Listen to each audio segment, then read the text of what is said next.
Hello, ladies and gentlemen. My name is Youngjun Lee from Sogang University. Today I'm going to share my short story with you.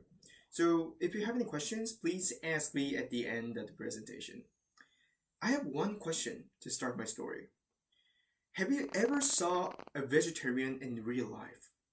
I'm pretty sure that Koreans who are watching my presentation would not have seen many vegetarians in their real life because according to the research conducted by Economic and Social Research Institute in 2011, the estimated percentage of Korean vegetarian was 1% of the total population.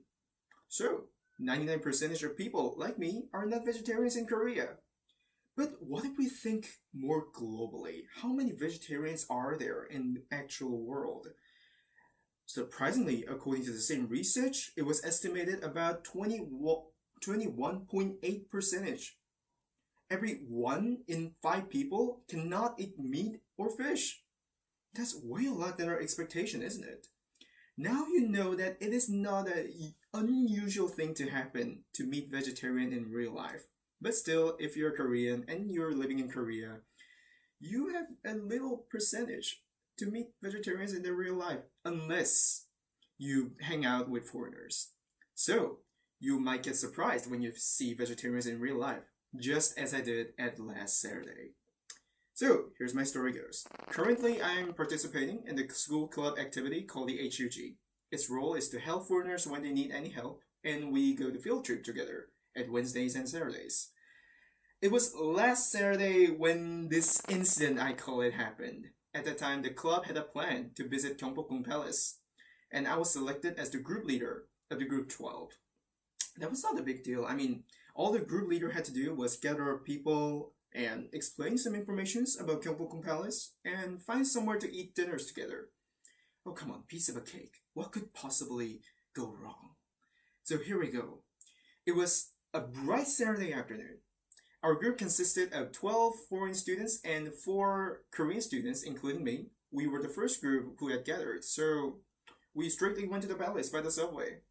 When the tour had actually started, our Koreans did some excellent jobs at explaining the Gyeongbokgung Palace and the history of Korea. Everything was going well until the time became 5 p.m. Our group members were tired, extremely tired, because the palace itself was bigger than we had expected. We desperately needed a nice dinner. As I was the group leader, I had searched somewhere to eat the day before the field trip and found a place where they sell bulgogi at a nice price. So, when the time became 5 p.m., I proposed to everyone, hey, how about bulgogi for a dinner? Just as I said that, 4 European friends' faces went totally white. I was confused. What's wrong with it? And one Spanish girl had told me in a serious face like this. Sorry, but we're vegetarians.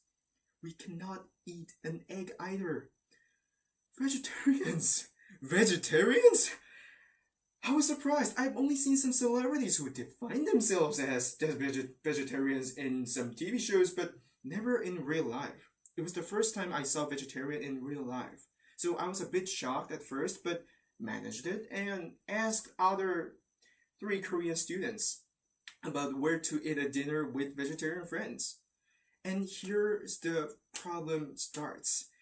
As the intense discussion went about 15 minutes, we had learned that most of the foods selling in restaurants somehow include meat, egg, or fish in the dish. Come on, think about any foods that don't have those. Barbecues and chicken is out of option, of course. We cannot eat any breads because it might have eggs in it.